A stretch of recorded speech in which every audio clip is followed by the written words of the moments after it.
मैं सविता शुक्ला आज इस सुहानी शाम में आप सभी का अभिनंदन करती हूँ। जैसे कि आप सभी लोग को ज्ञात है कि आज हम यहाँ पर एक छोटे से टॉपिक को डिस्कस करने के लिए एकत्रित हुए हैं और वो टॉपिक है वुमेन्स हेल्थ।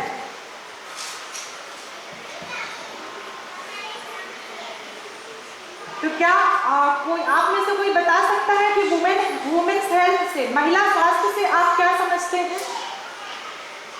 ऑडियंस में से कोई बता सकता है क्या प्लीज? होती हैं तो महिलाओं की एक तरीके से देखा जाए तो महिलाओं की सुरक्षा, उनकी केयर सभी लोगों को करना चाहिए, बट अपने इंडिया में, अपने समाज में ऐसा होता नहीं है। अपनी घर की रिस्पॉन्सिबिलिटी, अपनी ऑफिस की रिस्पॉन्सिबिलिटी देखते देखते हम स्वयं के स्वास्थ्य को नजरअंदाज कर देते हैं, जबकि महिलाओं की शारीरिक संरचना पुरुषों से काफी अलग होती है और उसी प्रकार उनकी लैंगिक विभिन्नता के कारण उनकी फिजियोलॉजिकल प्रोसेस, उनका जो उनमें होने वाली जो बीमारियां होती हैं वो भी पुरुषों से काफी अलग प्रकार की जटिल होती हैं।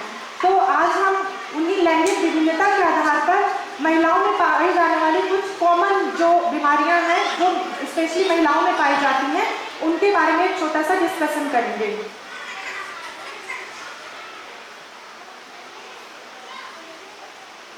जैसे कि breast cancer, cervical cancer, menstrual disorder, menstrual hygiene, contraceptive methods, pregnancy and breast feeding. तो हम आते हैं वुमेन्स हेल्थ, महिला स्वास्थ्य। महिला स्वास्थ्य क्या होता है? तो महिला स्वास्थ्य को समझने से पहले जरूरी होता है कि हम ये जान लें कि एक स्वस्थ व्यक्ति आप किसको कहेंगे, एक स्वस्थ व्यक्ति कौन कहलाता है। तो WHO के अनुसार उन्होंने कहा है कि कोई व्यक्ति अगर शारीरिक, मानसिक, भावनात्मक और सामाजिक रूप से फिट है और उसके अंदर किसी भी प्रकार की कोई बीमारी नहीं है तो हम उसे एक स्वस्थ व्यक्ति कह सकते हैं। वो होता है reproductive health. Reproductive health means हमारा प्रजनन स्वास्थ्य। रिप्रोडक्टिव हेल्थ आपके मेंसेस, आपकी प्रेगनेंसी, आपकी सेक्सुअल लाइफ, आपके अंदर होने वाले सेक्सुअली ट्रांसमिटेड इन्फेक्शन, अगर आप इन सब चीजों से फ्री हैं तभी हम आपको मानेंगे कि एक महिला पूरी तरह से स्वस्थ है। ठीक है। फिर जो महिला स्वास्थ्य है आज के समाज की एक क्या होना चाहिए, जरूरत है। आज समाज की जरूरत है कि हम महिला स्वास्थ्य के ऊपर ध्यान दें, क्योंकि महिला ही होती है जो पूरे परिवार की देखभाल करती है।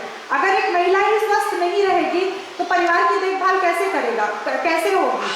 अगर एक महिला स्वस्थ नहीं रहेगी तो स्वस्थ परिवार नहीं रहेगा। अगर स्वस्थ परिवार नहीं होगा तो स्वस्थ सोसाइटी नहीं होगी। सोसाइटी स्वस्थ नहीं होगी तो हमारा राष्ट्र भी स्वस्थ नहीं होगा। इसलिए महिला के स्वास्थ्य को ध्यान देना बहुत ज्यादा जरूरी है।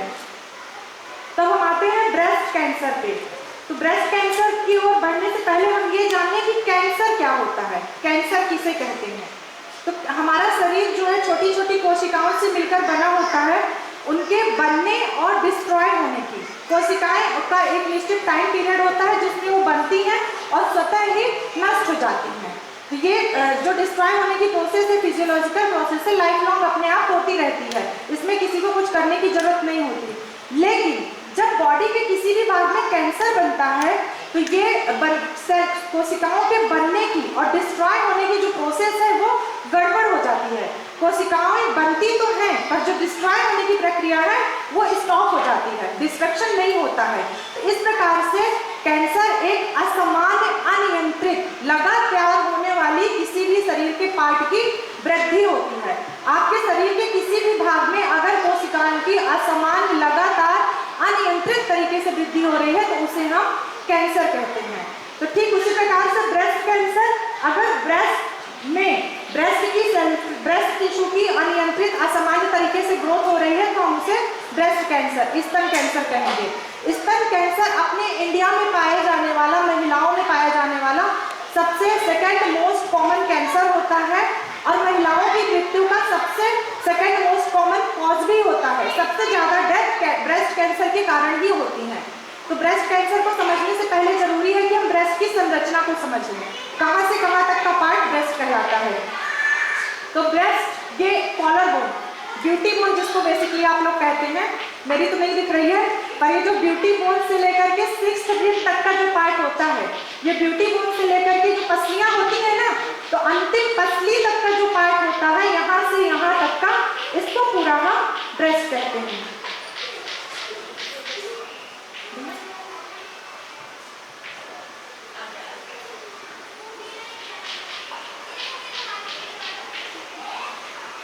ब्यूटी बूम से लेकर 6th रिब का पार्ट जो होता है वो ब्रेस्ट टिश्यू कहलाता है। इसमें बहुत सारी फैटी टिश्यूज कनेक्टेड होते हैं। मेनली एक फीमेल ब्रेस्ट में 15 से 20 लोब्स होते हैं। ये जो स्ट्रक्चर दिख रहा है, राउंड राउंड जो सर्कल दिख रहा है, ये लोब्स होता है।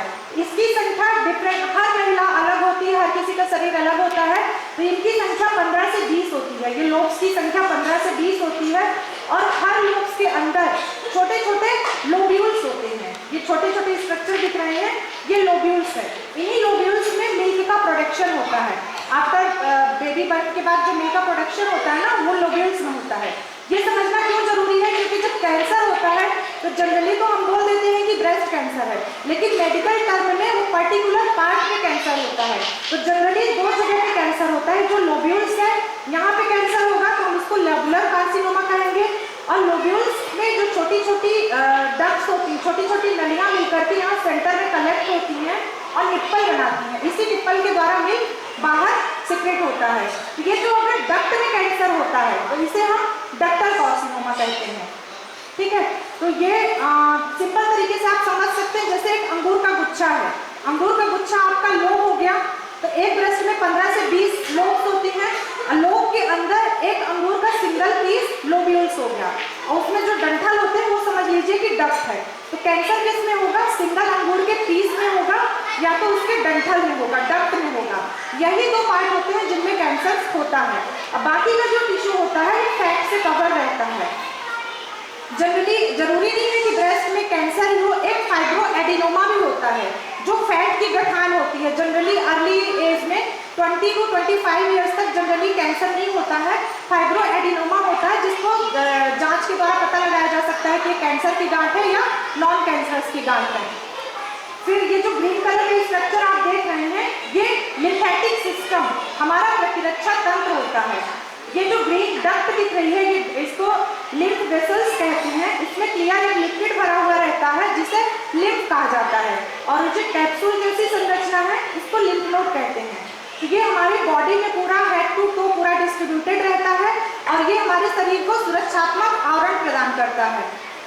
सिंपल तरीके से आप समझ सकते हैं, जैसे क्यूआरटी, कहीं पे कोई अटैक होता है, टेररिस्ट अटैक होता है, तो क्यूआरटी एक्टिवेट हो जाती है ना, सर्च ऑपरेशन करती है, ढूंढती है, फिर टेररिस्ट को ढूंढ निकालती है, मारती है। ठीक वैसे ही क्यूआरटी का काम हमारा लिम्फेटिक सिस्टम करता है। अगर आपकी बॉडी में कोई संक्रमण हुआ, कोई फॉरेन बॉडी आता है, तो ये लिम्फ वेसल्स के थ्रू ये लिम्फ नोड में आएगा, और ये लिम्फ नोड क्या करता है, उस हार्मफुल सब्सटेंस को फिल्टर करके अलग कर देता है। ठीक है, जैसे क्यूआरटी सर्च ऑपरेशन करती है, ठीक उसी प्रकार से ये लिम्फ हार्मफुल सब्सटेंस को अलग कर देता है और फिर लिम्फ फ्लूइड को वापस से बॉडी में जाने देता है।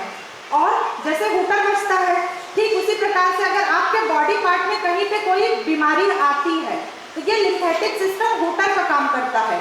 इन्हीं में सबसे पहला लक्षण इन्हीं में आता है। अगर आप बारीकी से नोटिस करेंगे तो सबसे पहला लक्षण हमारे लिम्फ नोड्स में ही आता है। लिम्फ नोड्स, अगर कोई संक्रमण वो नहीं फिल्टर हो पाया नोड से, तो फिर लिम्फ नोड्स में सूजन आ जाती है, लिम्फ नोड्स रेड हो जाती हैं और पेनफुल हो जाती हैं। सपोज दैट अगर आपको ब्रेस्ट कैंसर होता है तो सबसे पहले आपकी आर्मपिट के नीचे की जो लिम्फ नोड्स हैं वो उभरी हुई, अगर आप टच करके देखेंगे तो उभरी हुई महसूस होंगी और उनमें दर्द होगा, छूने में काफी पेनफुल होंगी और गर्म भी रहती हैं। ठीक है, ये इतना समझ में आ गया। अब आगे हम समझेंगे ब्रेस्ट कैंसर होने के कॉजेस क्या हैं और रिस्क फैक्टर। कॉजेस मतलब किन कारण से ब्रेस्ट कैंसर होता है, रिस्क फैक्टर मीन्स जो संभावनाएं, ऐसी कौन कौन सी चीजें हैं जिनसे ब्रेस्ट कैंसर होने की संभावना बढ़ जाती है। तो सबसे मोस्ट कॉमन होता है genetic factors. Breast cancer 90% breast cancer जो होता है वो जेनेटिक फैक्टर्स के थ्रू होता है। यदि आपकी मम्मी को, आपकी सिस्टर को, आपकी मासी को ब्रेस्ट कैंसर है तो 90% चांसेस आपको भी होने के हैं, इसलिए आपको पहले से ही अवेयर हो जाना चाहिए। फिर इन्वायरमेंटल फैक्टर, इन्वायरमेंटल मीन्स हमारे वातावरण में मौजूद कोई भी ऐसा प्रोडक्ट, धूल, मिट्टी, हवा, पानी, कोई केमिकल सब्सटेंस, कोई भी ऐसी चीज जो कैंसर बनने में सहायक होती है, वो सारे फैक्टर्स से कैंसर होता है। जैसे कि बेंजीन हो गया, आर्सेनिक हो गया, क्लोराइड्स हो गए, यूवी रेस हो गई, पेस्टिसाइड्स, फर्टिलाइजर्स, ये सारी चीजों से कैंसर होता है। तो ये सारे इन्वायरमेंटल फैक्टर्स में आते हैं। और अगर आप कॉन्ट्रासेप्टिव पिल्स, हम सभी बच्चों के बीच में स्पेस रखने के लिए या बच्चा नहीं चाहिए उसके लिए कॉन्ट्रासेप्टिव पिल्स का यूज़ करते हैं, सभी महिलाएं करती हैं जनरली, सहेली, माला डी, मालायन और भी बहुत सारी मार्केट्स में उपलब्ध है। तो अगर आप कॉन्ट्रासेप्टिव पिल्स यूज़ करना सेफ है, घबराइए नहीं, सेफ है, बट अगर लगातार आप 5 साल से ज़्यादा समय तक कॉन्ट्रासेप्टिव पिल्स का इस्तेमाल कर रहे हैं तो फिर ये कैंसर बना सकता है। और अगर आपकी पहली प्रेगनेंसी आफ्टर 30 ईयर्स होती है, अगर आपका पहला बच्चा 30 ईयर के बाद होता है तो भी आपको कैंसर होने के चांसेस बढ़ सकते हैं। आजकल की महिलाएं ब्रेस्ट फीडिंग कराना पसंद नहीं करती हैं, बच्चा पैदा होते से हम स्टार्टिंग में तो किसी को भी मिल्क नहीं आता, थोड़ी सी मेहनत करनी पड़ती है, थोड़ी डाइट लेनी पड़ती है, लेकिन हम लोग कुछ ज़्यादा हेल्थ कॉन्शियस होकर डाइट नहीं लेके तुरंत बच्चे को बॉटल फीड पे कर देते हैं, तो बच्चे को ब्रेस्ट फीड ना कराने से भी ब्रेस्ट कैंसर होता है। 4.3% चांसेस ब्रेस्ट फीड ना कराने से कैंसर होने के बढ़ जाते हैं। फिर एज कोई पर्टिकुलर एज डिसाइड नहीं है कि मुझे कैंसर हो सकता है, या 20 ईयर की गर्ल को हो सकता है या 60 ईयर की महिला को हो सकता है।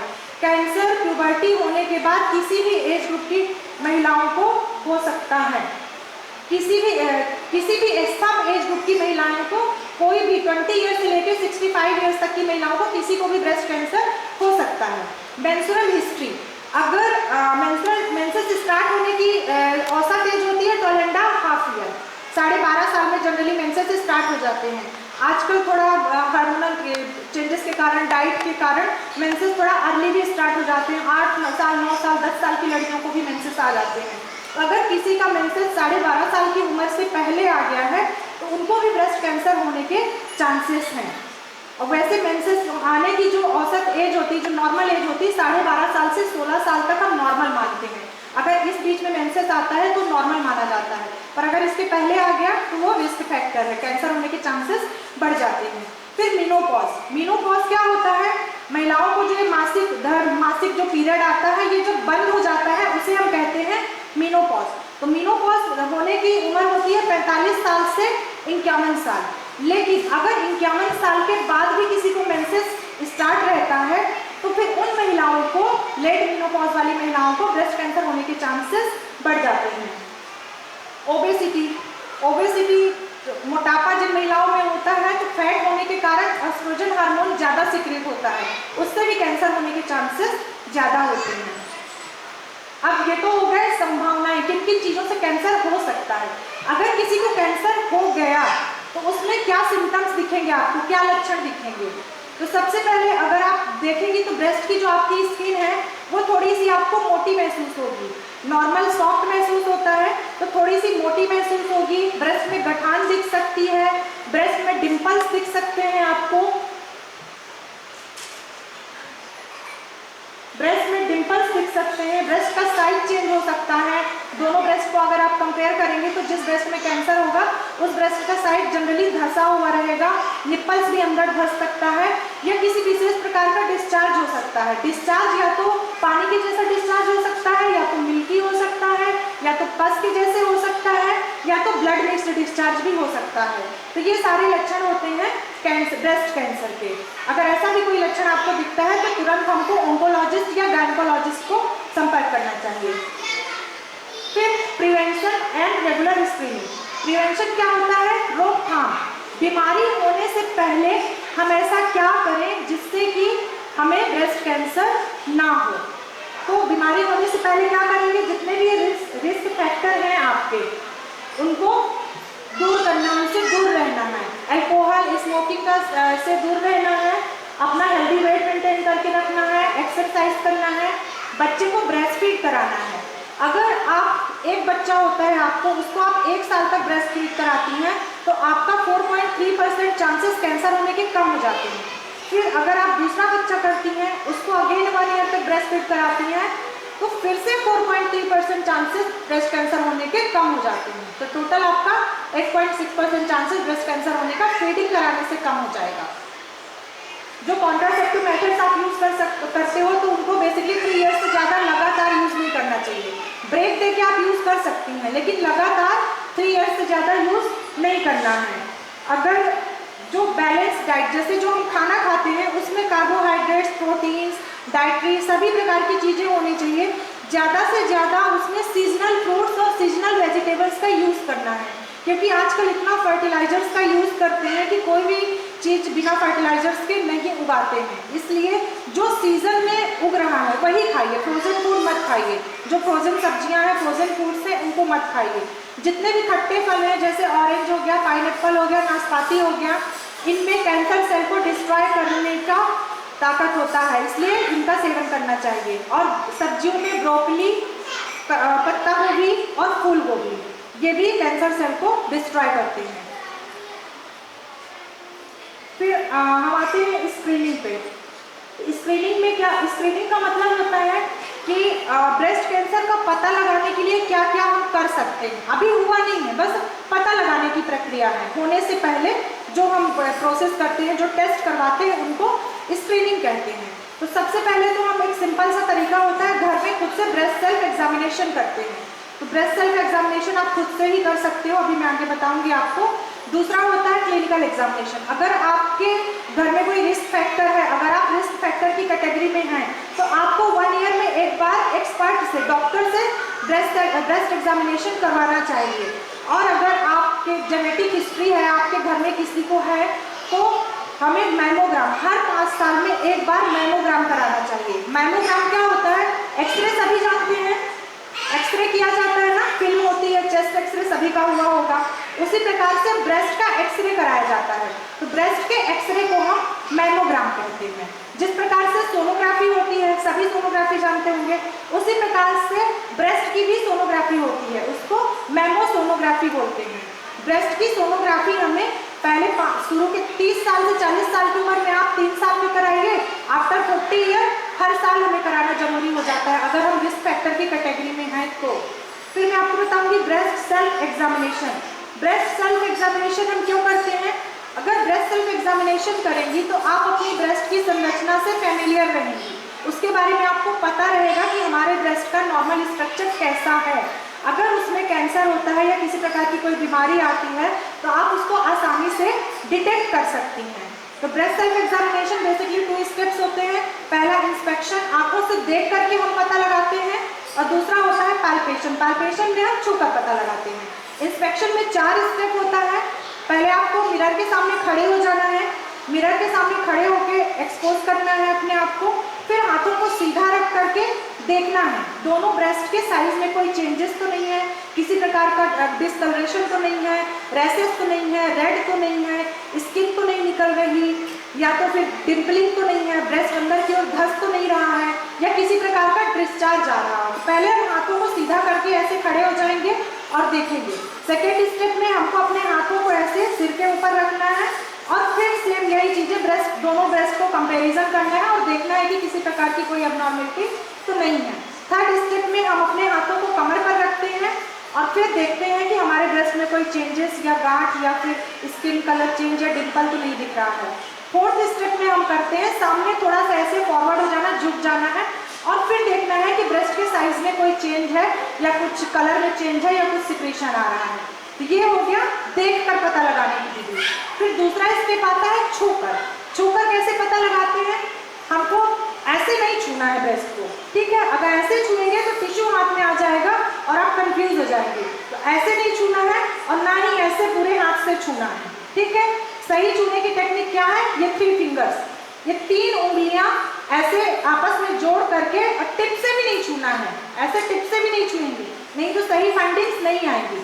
ऐसे तीनों उंगलियों को जोड़ करके इसका जो पल्प है, इसके पल्प से हमें टच करके पता लगाना है। और जो आप सीधे खड़े हो जाइए मिरर के सामने और अपना लेफ्ट ब्रेस्ट का एग्जामिनेशन राइट हैंड से करेंगे, राइट का एग्जामिनेशन लेफ्ट हैंड से करेंगे। तो जब लेफ्ट का करना है तो हाथ को सर के ऊपर रखिए और 3 फिंगर से ऐसे सर्कुलर मोशन में टच करके, कोई भी पार्ट छूटना नहीं चाहिए, चाहे आप अंदर से बाहर की ओर करिए, चाहे पालपेट बाहर से अंदर की ओर जाइए। ऐसे ऐसे टच करके देखना है, पूरा यहाँ से लेकर के, पूरे यहाँ से लेकर के अंदर की ओर आना, पर कोई भी भाग छूटना नहीं चाहिए। या तो आप अंदर से देखते हुए बाहर की ओर जाइए या बाहर से देखते हुए अंदर की ओर आइए। बस उद्देश्य ये है कि कोई भी पार्ट छूटे ना। यहाँ रिब्स से लेकर के पूरा आर्म के नीचे कवर करते हुए कॉलर बोन तक, ब्यूटी बोन तक टच करके देखना है, ठीक है। फिर इसी पाल्पेशन को हम लेट कर करेंगे। लेट जाएंगे, जिस ब्रेस्ट का एग्जामिनेशन कर रहे हो उस शोल्डर के नीचे एक पिलो लगा लेंगे और हाथ फिर सर के नीचे रख लेंगे। राइट ब्रेस्ट का लेफ्ट हैंड से और लेफ्ट ब्रेस्ट का राइट हैंड से करेंगे। अगर किसी प्रकार की कोई अबनॉर्मलिटी आप नोटिस करते हैं, कोई गठान है, किसी प्रकार का कोई डिस्चार्ज है, तो फिर तुरंत आप उनको नोट कर लेना है और फिर ऑन्कोलॉजिस्ट से कांटेक्ट करना है। एक छोटा सा वीडियो है जो मैं आप लोग को दिखाऊंगी ब्रेस्ट सेल्फ एग्जामिनेशन का। इंडिया में हर 22 में से एक महिला को ब्रेस्ट कैंसर है। 22 महिलाओं में से एक को ब्रेस्ट कैंसर है।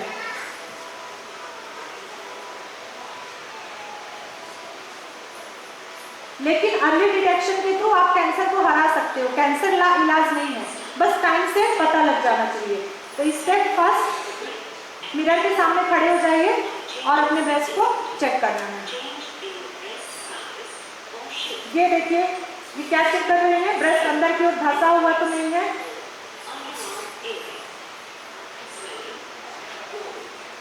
कोई डिस्कलरेशन तो नहीं है, डार्क तो नहीं है,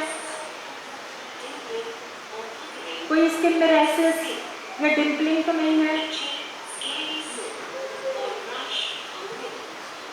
निप्पल में किसी प्रकार का इरोजन या क्रैक तो नहीं है।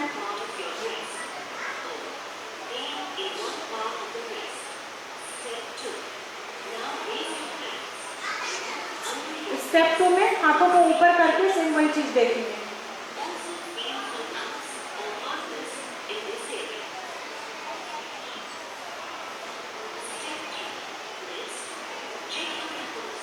स्टेप 3 में निप्पल्स को दबा करके प्रेस करके देखना है कि किसी प्रकार का कोई डिस्चार्ज तो नहीं आ रहा है।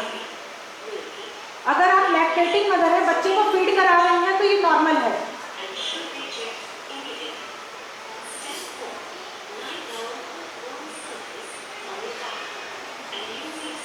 कोई लेट कर शोल्डर के नीचे पिलो रख करके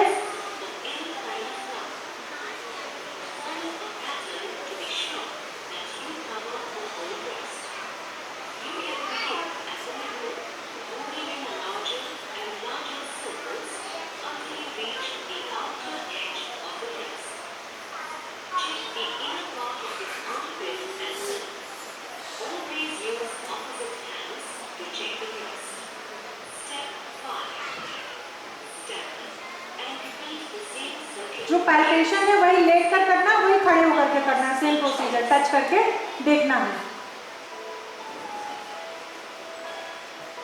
ये अंदर से बाहर की ओर टच करके देख रही है। पूरा यहाँ तक का एरिया कवर करना है।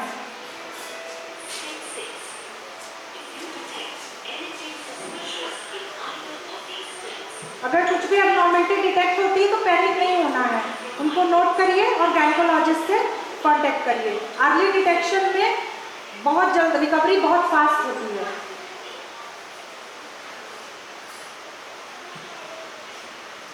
ये तो था ब्रेस्ट कैंसर की स्क्रीनिंग। अब अगर ब्रेस्ट कैंसर किसी को हो गया, इसकी स्टेजेस होती हैं, स्टेजेस में हम ज़्यादा नहीं जाएंगे। स्टेज जनरली कैसे डिवाइड करते हैं, अगर जैसे मैंने आपको लोब्स बताए, डक्ट बताए, अगर डक्टल कार्सिनोमा हुआ है, अगर डक्ट बस में हुआ तो उसको हम स्टेज फर्स्ट में रखेंगे। आपको पता चल गया, आपने ब्रेस्ट सेल्फ एग्जामिनेशन किया, आपको गठान महसूस हुई, आपने तुरंत डॉक्टर से कांटेक्ट किया, आपका फर्स्ट स्टेज में ही डायग्नोस हो गया। तो जब कोई कैंसर फर्स्ट स्टेज या सेकेंड स्टेज में डायग्नोस होता है तो उसका first choice of treatment surgery होता है। सर्जरी के थ्रू उसको काट करके निकाल दिया जाता है। फिर उसको कीमोथेरेपी चलती है। कीमोथेरेपी क्या होती है, कैंसर सेल को डिस्ट्रॉय करने के लिए, जो अनियंत्रित वृद्धि हो रही है उसको रोकने के लिए जो दवाइयाँ दी जाती हैं इंजेक्शन या टैबलेट के फॉर्म में, उसे हम कीमो कहते हैं।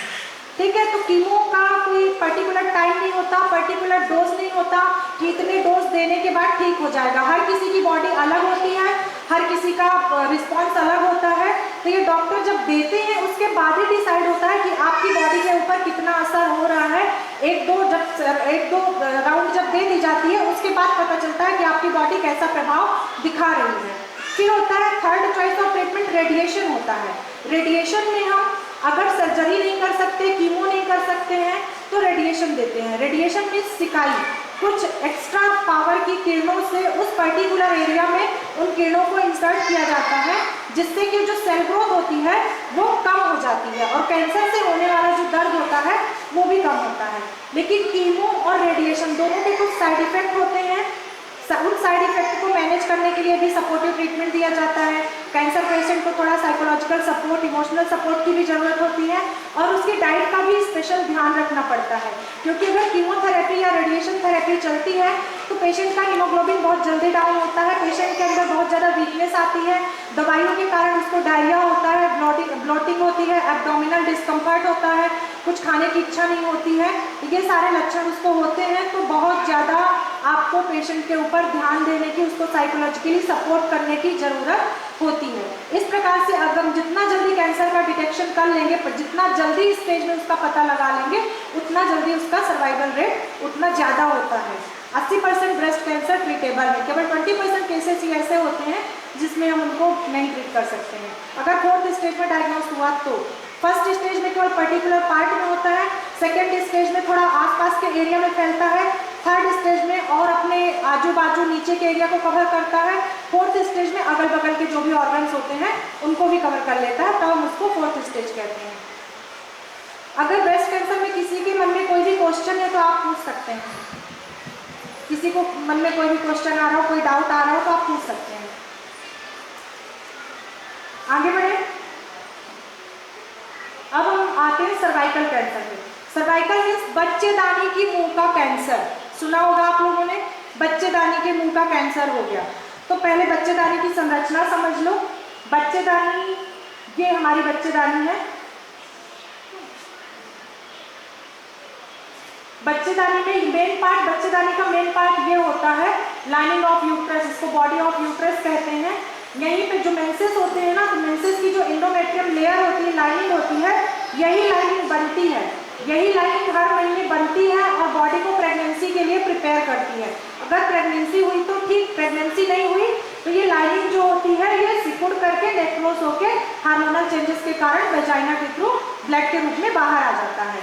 तो ये वेजाइना है, यहाँ से वेजाइना है, फिर ये सर्विक्स है, सर्विक्स के बाद ये बॉडी ऑफ यूट्रस आता है और ये होती है फैलोपियन ट्यूब्स। फैलोपियन ट्यूब्स का बहुत बड़ा रोल होता है। फैलोपियन ट्यूब्स, अगर किसी को इनफर्टिलिटी होती है, बांझपन होती है, तो अगर इन फैलोपियन ट्यूब्स में कहीं किसी को कोई इन्फेक्शन है, किसी प्रकार का संक्रमण है, महिलाओं को ज़्यादातर दिक्कत होती है वाइट डिस्चार्ज की, पानी जा रहा है। जनरली महिलाएं कंप्लेन करेंगी सफ़ेद पानी जा रहा है बहुत दिनों से, पेट के निचले हिस्से में दर्द हो रहा है, तो ये फैलोपियन ट्यूब्स में इन्फेक्शन के संकेत होते हैं। अगर किसी को भी ऐसी समस्या है, बहुत सिंपल सा इलाज होता है, गवर्नमेंट किट 6 और किट 3 बनाती है, जो कि फ्री में गवर्नमेंट हॉस्पिटल्स में, गवर्नमेंट सेक्टर जहाँ भी है वहाँ फ्री में सप्लाई होती है। तो अगर किसी को भी वाइट डिस्चार्ज, पानी जाने की समस्या है, पेट के निचले हिस्से में दर्द है, इसमें शर्माने की, झिझक करने की कोई ज़रूरत नहीं है, हॉस्पिटल जाइए और ट्रीटमेंट लीजिए। नहीं तो ये कहने के लिए छोटी सी बात है कि सफ़ेद पानी जा रहा है, लेकिन ये पानी लगातार हमेशा जाते जाते ये फैलोपियन ट्यूब्स में स्वेलिंग पैदा कर देता है। उसके बाद फैलोपियन ट्यूब्स ब्लॉक हो जाती हैं और फिर फैलोपियन ट्यूब अगर ब्लॉक हो गई तो आप कभी माँ नहीं बन सकते हो, बांझपन आ जाता है। ठीक है, ये होता है ओवरी। यहाँ से अंडा, ये ओवरी का काम होता है अंडा निकालना, अंडाशय जिसको कहते हैं ना, अंडाशय से एग बनता है, वही एग स्पर्म के साथ मिल करके बच्चा बनाता है। ये ओवरी हो गई, यहाँ से ओवरी एग निकालेगी, ये फैलोपियन ट्यूब्स इसको एग को यहाँ से होल्ड करके यहाँ तक लाता है। यहाँ पर स्पर्म अगर है तो एग और स्पर्म मिलते हैं, फर्टिलाइजेशन होता है, फर्टिलाइजेशन होने के बाद यहाँ पे ये यूट्रस में आके इम्प्लांट हो जाएगा, फिर पूरे बच्चे का पूरा विकास यहीं पर होता है 9 मंथ तक। ठीक है, ये हमारी जनरल बच्चेदानी की संरचना हो गई। अब जो कैंसर होता है वो यहाँ पर होता है, ये सर्विक्स, ये वेजाइना हो गई, वेजाइना के बाद आती है अपनी ये सर्विक्स। सर्विक्स के मुंह में ये कैंसरस सेल है, ये जो पिक्चर मैंने लगाई है ये कैंसर सेल की है, तो यहाँ पे कैंसर हो गया। अगर हम इसको अर्ली नहीं डायग्नोज कर पाएंगे तो ये ग्रोथ फिर नीचे की ओर भी बढ़ेगी, ऊपर की ओर भी बढ़ेगी। ऊपर की ओर बढ़ेगी तो ये बॉडी ऑफ यूट्रस को कवर कर लेगी, फिर बाद में फैलोपियन ट्यूब्स को कवर कर लेगी, फिर पीछे के ऑर्गन, रेक्टम को, इन सब चीज़ों को कवर कर लेगी। इस तरह कैंसर की स्टेजेस बढ़ जाएगी। तो बच्चेदानी में होने वाले कैंसर को, बच्चेदानी में होने वाले सेल की अनियंत्रित असामान्य वृद्धि को हम बच्चेदानी के मुंह का कैंसर कहते हैं। 100 में से 3 महिलाओं को बच्चेदानी का कैंसर होता है। 100 में से हर 3 महिलाएं बच्चेदानी के कैंसर की शिकार हैं। अब सबसे मेन कॉज होता है बच्चेदानी के कैंसर का अर्ली सेक्सुअल लाइफ। अगर कोई 16 साल की उम्र से पहले किसी की सेक्सुअल लाइफ स्टार्ट हो जाती है, संबंध बनाना शुरू कर देते हैं, तो उनको सर्वाइकल कैंसर होने के चांसेस बढ़ जाते हैं। अनप्रोटेक्टेड सेक्स, अनसेफ सेक्स, अगर आपके मल्टीपल पार्टनर्स हैं, आपके मल्टीपल नहीं है, आपके पार्टनर के मल्टीपल पार्टनर्स हैं, तो भी आपको सर्वाइकल कैंसर होने का चांसेस बढ़ जाता है। फिर एक ही कारण है जिसकी वजह से सर्वाइकल कैंसर, ये तो संभावनाएं हैं कि ऐसा करने से होगा, लेकिन एक होता है human papilloma virus. Human papilloma virus एक ऐसा वायरस है जो कि सर्वाइकल कैंसर कॉज करता है। इसके 150 से ज़्यादा प्रकार हैं। ह्यूमन पैपिलोमा वायरस 100 से 150 इसकी वेराइटीज़ होती हैं, उसमें से कुछ ही वेराइटीज़ हैं जो सर्वाइकल कैंसर को कॉज करती हैं। मेल में भी फिनाइल कैंसर को कॉज करती हैं। और ये ह्यूमन पैपिलोमा वायरस अगर आपकी बॉडी में आ गया तो ऐसा नहीं है, अनप्रोटेक्टेड सेक्स के थ्रू ही आता है। आपने आपके पार्टनर ने किसी और के साथ किया, फिर आपके साथ किया, तो उसके थ्रू आ जाता है। पर ऐसा नहीं है कि आपने एक बार सेक्सुअल कांटेक्ट बनाया और आपको सर्वाइकल कैंसर हो गया। इसको डेवलप होने में सालों लगते हैं, महीनों नहीं सालों, 10 से 20 साल लगते हैं। अगर ह्यूमन पैपिलोमा वायरस आपकी बॉडी में आया तो ये 10 से 20 साल बाद अपना लक्षण दिखाता है। फिर स्मोकिंग और अल्कोहल का यूज़, इनकी वजह से भी सर्वाइकल कैंसर होते हैं। अगर आपकी इम्यूनिटी वीक है, आपके बहुत सारे बच्चे हैं, 5 से ज़्यादा बार आप प्रेग्नेंट हुई हैं, तो आपकी इम्यूनिटी वीक हो जाएगी, आपकी बॉडी में कुछ बचेगा नहीं, आपकी बॉडी को रिस्टोर होने का टाइम ही नहीं मिला, लगातार आप बच्चे के बाद बच्चे होते गए, तो उसकी वजह से भी सर्वाइकल कैंसर होता है। कॉन्ट्रासेप्टिव मेथड्स का ओवर यूज़ करने से भी होता है। आजकल बहुत सारे एड्स आते हैं अनवांटेड पिल्स का, 72 hours unwanted pills, contraceptive pills, बहुत सारे डायफ्राम जेली और भी बहुत सारी दुनिया भर की चीज़ें आती हैं। इन सारी चीज़ों का इस्तेमाल करने से भी सर्वाइकल कैंसर होता है। अब मैं आपको दिखाती हूँ ह्यूमन पैपिलोमा वायरस की पिक। इस तरह से इन्फेक्शन होता है ह्यूमन पैपिलोमा वायरस का, और ये बॉडी के किसी भी भाग में हो सकता है। आपकी टंग में, आपके लिप्स में, प्राइवेट पार्ट में, मेल फीमेल दोनों के प्राइवेट पार्ट में एक मस्से के रूप में रहेगा। अगर कभी किसी को दिखता है तो तुरंत डॉक्टर से कांटेक्ट करना चाहिए। किसी पूरी बॉडी में कहीं पे भी ये वायरस अटैक कर सकता है। तो अब आते हैं सर्वाइकल कैंसर अगर हो गया तो उसके सिम्टम्स क्या होंगे। सर्वाइकल कैंसर होने के बाद आपको अनयूजुअल वेजाइनल डिस्चार्ज होगा।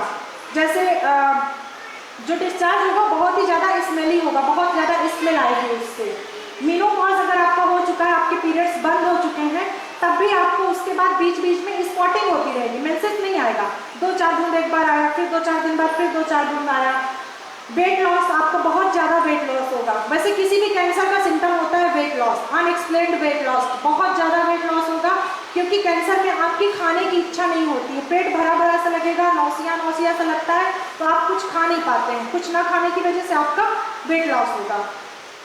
और इंटरसेक्सुअल कॉन्टैक्ट बनाने के बाद आपको ब्लीडिंग होगी, 2-4 बूंद ब्लड आ सकता है। तो ये सर्वाइकल कैंसर का लक्षण है।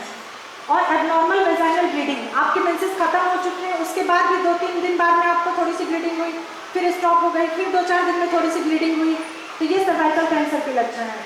आपके पैरों में, काफ मसल्स में, यहाँ बहुत ज़्यादा पेन होगा, वीकनेस की वजह से काफ मसल्स में, घुटने के नीचे पैरों में बहुत ज़्यादा दर्द होगा, बहुत ज़्यादा कमर में दर्द होगा।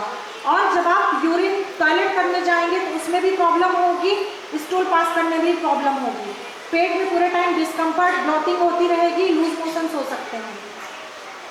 ये थे सर्वाइकल कैंसर के लक्षण। अब हम सर्वाइकल कैंसर से बच कैसे सकते हैं, इसका प्रिवेंशन, इसका रोकथाम कैसे किया जा सकता है सर्वाइकल कैंसर का।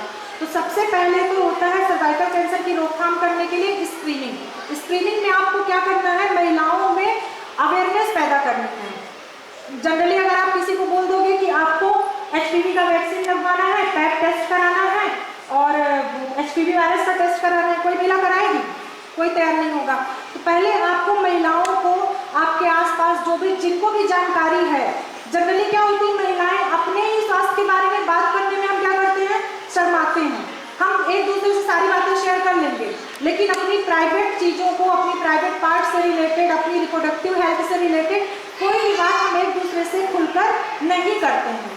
ये इंडिया में ऐसा होता है, महिलाओं के बीच में ये टेंडेंसी है, तो ऐसा नहीं करना है।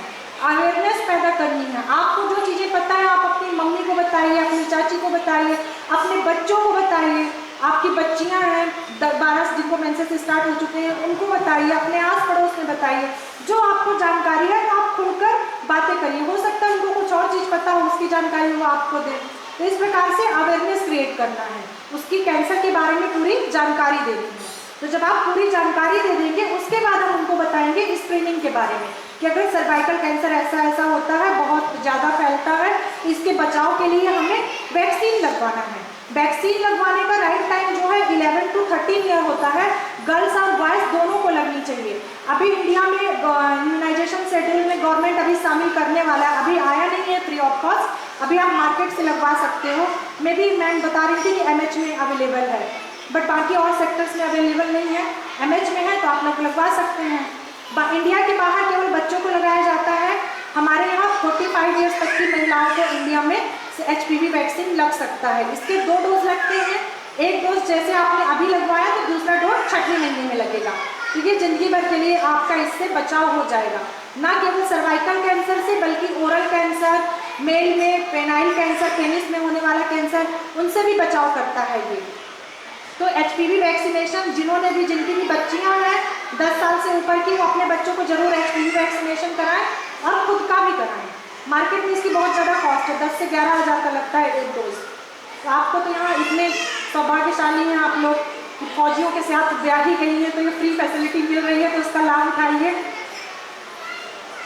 तो वैक्सीन लगवाना है और इसके लिए में हम क्या करते हैं, टेस्ट करवाते हैं, पैप टेस्ट। जैसे कोविड का टेस्ट होता था, मुंह में स्वाब स्टिक डालते थे, नाक में या मुंह में डालते थे, फिर उससे पता चल जाता था कि कोविड है। ठीक उसी प्रकार से सर्वाइकल कैंसर का पता लगाने के लिए एक स्वाब स्टिक डाली जाती है आपके बच्चे वेजाइना के थ्रू। आपके बच्चेदानी से थोड़ा सा स्क्रैप करके एक स्टिक निकाल लेते हैं, फिर उसका माइक्रोस्कोप के अंदर में स्टडी करके पता लगाते हैं कि आपके अंदर कैंसरस सेल हैं या नहीं। तो 20 साल से 30 साल की उम्र में हमें केवल 5 साल में कराना है। इसी के साथ HPV टेस्ट भी हो जाता है। अभी सभी हॉस्पिटलों में HPV human papilloma virus test कराने की फैसिलिटी नहीं है, लेकिन जो हाई फाई बड़े हॉस्पिटल्स हैं वहाँ पे होता है। तो जब आप पैप टेस्ट कराएं तभी HPV टेस्ट भी करा लें। 20 से 30 साल की उम्र में केवल 5 साल में एक बार कराना पड़ता है। 30 साल के ऊपर आप 3 साल में कराइए।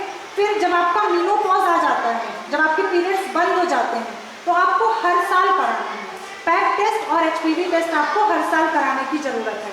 पर अगर किसी कारणवश आपकी बच्चेदानी निकाली जा चुकी है तो फिर आपको ये टेस्ट कराने की ज़रूरत नहीं है।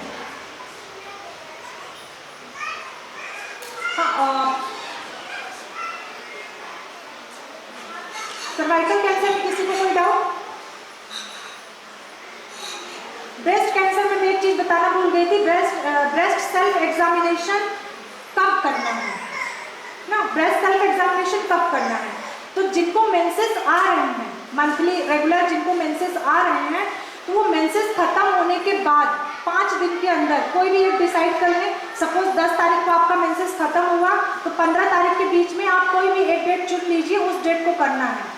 तो उस जिस डेट को आपने फर्स्ट टाइम किया तो हर महीने उसी डेट को, मेंसेस खत्म होने के अगर आपने तीसरे दिन किया तो हर बार आप मेंसेस खत्म होने के तीसरे दिन करेंगी ब्रेस्ट सेल्फ एग्जामिनेशन। और 20 साल से 65 साल तक की हर महिला को करना है। जो प्रेग्नेंट है वो किसी भी एक फिक्स डेट पे, जो भी उनकी फेवरेट डेट हो उस पर कर सकती हैं। जिनका मेंसेस नहीं आ रहा है वो भी अपनी पसंदीदा डेट चुनकर उस डेट को कर सकती हैं। लेकिन हमें करना एक फिक्स डेट पे ही है, क्योंकि ह्यूमन ब्रेस्ट बर्थ से लेकर मेनोपॉज तक हर स्टेज में उसमें चेंजेस होते हैं। जब मेनार्की जब मेंसेस स्टार्ट होते हैं तब चेंजेस होता है, प्रेगनेंसी होती है तो चेंजेस होते हैं, मेंसेस आते हैं तो ब्रेस्ट में चेंजेस होते हैं, जब आप बच्चे को फीड कराती हैं तो ब्रेस्ट में चेंजेस होते हैं, जब मेंसेस आपका स्टॉप हो जाता है तो कुछ चेंजेस होते हैं। तो इसीलिए एक पर्टिकुलर डेट पे करना है ताकि आप होने वाले चेंज को नोटिस कर सकें। एक पर्टिकुलर डेट पे करेंगी तो वो सेम रहेगा। ओके, सर्वाइकल कैंसर में किसी को कुछ नहीं पूछना है? अगर किसी के मन में कोई क्वेश्चन है तो पूछ सकते हैं। अब हम आएंगे मेंस्ट्रुएशन साइकिल्स, पीरियड्स कहने में जितना आसान लगता है महिलाओं के लिए उतना ही ये कठिन उतना ही टेंशन वाला विषय होता है। मेंस्ट्रुएशन के पीरियड्स, जिसको आप पीरियड्स कहते हो, मेंसेस कहते हो, महिलाओं को कई सारी परेशानियों से गुजरना पड़ता है। मेंसेस होने से पहले पेट में दर्द, कमर में दर्द, पेट खराब होना, डायरिया, हल्का बुखार आना, मूड चेंज होना, कुछ खट्टा मीठा खाने की इच्छा होना, या कभी कभी मेंसेस होने के बाद वेजाइना से एक अलग तरीके की स्मेल आती है, उसकी वजह से शर्मिंदगी का सामना करना पड़ता है। पैड लगाने के बावजूद भी दाग लगने की टेंशन, बहुत सारा स्ट्रेस रहता है ना। बोलने में आसान है, मेंस्ट्रुएशन साइकिल महीने में 5 दिन आएगा खत्म, लेकिन है बहुत मुश्किल झेलना जिनको होता है। लेकिन मेंस्ट्रुएशन होना भी एक फिजियोलॉजिकल प्रोसेस है, फीमेल के लिए बहुत ज़रूरी है। भगवान ने फीमेल की बॉडी को ऐसा बनाया हुआ है कि हर महीने ये मेंस्ट्रुएशन के थ्रू हमारी बॉडी, हमारा यूट्रस प्रेगनेंसी के लिए प्रिपेयर होता है। जब से मेंसेस स्टार्ट हो जाते हैं, इसका मतलब है कि आपकी बॉडी अब प्रेगनेंसी करने, बच्चा करने के लिए तैयार है। तो इसकी एक पर्टिकुलर एज होती है, ठीक है। तो मेंस्ट्रुएशन कैसे होता है वो हम समझेंगे। जनरल में बता दे रही हूँ, ये जो यूट्रस बता दिया है, जैसे ये हमारा बच्चेदानी होता है, जस्ट ऐसे होता है, सिंपल समझने का तरीका। ये हमारे यहाँ फैलोपियन ट्यूब्स हैं, ये पोर्शन हमारा बॉडी ऑफ यूट्रस है, ठीक है। तो ये जो बॉडी ऑफ यूट्रस होता है, इसकी जो पहली लेयर होती है, इसको एंडोमेट्रियम कहते हैं। तो हार्मोनल चेंजेस के थ्रू ओवरी 2 हार्मोन सिक्रेट करती है, एस्ट्रोजन और प्रोजेस्टेरॉन, और हमारे ब्रेन में हाइपोपिट्यूटरी ग्लैंड होती है, हाइपोथैलेमस से 2 हार्मोन सिक्रेट होते हैं, फॉलिकल स्टिमुलेटिंग हार्मोन FSH और LH ल्यूटिनाइजिंग हार्मोन। इन चारों हार्मोन के बीच की जो प्रक्रिया होती है, इनके बीच का जो संतुलन होता है, उसी की वजह से मेंसेस होते हैं। तो पूरे महीने भर ये लाइनिंग यहाँ पे जमा होती है। अगर प्रेगनेंसी हुई तो ये लाइनिंग फिर नहीं टूटती, बच्चे को पोषण देने में लग जाती है। अगर प्रेगनेंसी नहीं हुई तो फिर ये लाइनिंग टूट करके सर्विक्स से वेजाइना के थ्रू आ जाती है, ठीक है। तो ये मंथली जो प्रोसेस होती है यूट्रस लाइनिंग के टूट कर वेजाइना के थ्रू ब्लड के रूप में या कुछ क्लॉट्स के रूप में बाहर आने की, इसको हम मेंसेस या पीरियड कहते हैं। मेंसेस या पीरियड का जो टाइम होता है 21 डेज से 35 डेज तक हो सकता है। जनरली 28 से 30 दिन सभी का फिक्स होता है, 1 महीने में आ जाता है। लेकिन अगर किसी का पीरियड 1 हफ्ते पहले आ रहा है तो भी नॉर्मल है। अगर अभी किसी का पीरियड 1.5 से 1 हफ्ते बाद आता है, बोलते हैं ना मेरा पीरियड हमेशा 1 हफ्ते चढ़ के आता है, किसी का 1 हफ्ते पहले आ जाता है, तो ये नॉर्मल है। 21 डेज से लेकर 35 डेज के बीच में कभी भी आता है तो ये नॉर्मल है, इसमें आपको चिंता करने की बात नहीं है। पीरियड कितने दिनों तक होता है? 3 से 7 दिन तक। जनरली औसत जो होता है 5 दिन होता है, पर अगर किसी को 3 दिन भी होता है तो नॉर्मल है, अगर किसी को 7 दिन भी होता है तो भी नॉर्मल है। हर किसी की बॉडी डिफरेंट होती है, हर किसी का फिजियोलॉजिकल प्रोसेस अलग अलग होता है, तो 3 से 7 दिनों तक हम नॉर्मल मानते हैं। अब ये होती कैसे है, इस फेज को थोड़ा समझिएगा। इसी में मैं आपको एक और कॉन्ट्रासेप्टिव मेथड बताऊंगी फैमिली प्लानिंग की। इसकी 4 फेजेस होती है, जो आपको 4 कलर दिख रहे हैं ना, 1 2 3 ये नंबरिंग लिखी हुई है, ये पूरा मेंस्ट्रुएशन साइकिल का डे है। 28 दिन का चक्र है, हर 28 दिन में मेंसेस आएंगे। तो ये जो फर्स्ट 5 डेज होते हैं, इनको हम कहते हैं मेंसेस फेज। पहली फेज होती है मेंसेस फेज। मेंसेस फेज में आपको यूट्रस से यहाँ से ये इंडोमेट्रियम लाइन जो है, ये हार्मोनल चेंजेस की वजह से डेड हो गई और श्रिंकेज होके, स्पाज्म होके धीरे धीरे टूट करके ऐसे ऐसे मूवमेंट होता है, क्रैम्प्स आते हैं और टूट करके 5 दिनों के अंदर ये बाहर आ जाती है। जब ये टूटती है तभी आपको पेन होता है, जिसको हम प्री मेंस्ट्रुअल सिंड्रोम कहते हैं, डिस्मेनोरिया कहते हैं। तो पेन होता है ना, सभी को कुछ ना कुछ थोड़े बहुत सिम्टम्स होते हैं।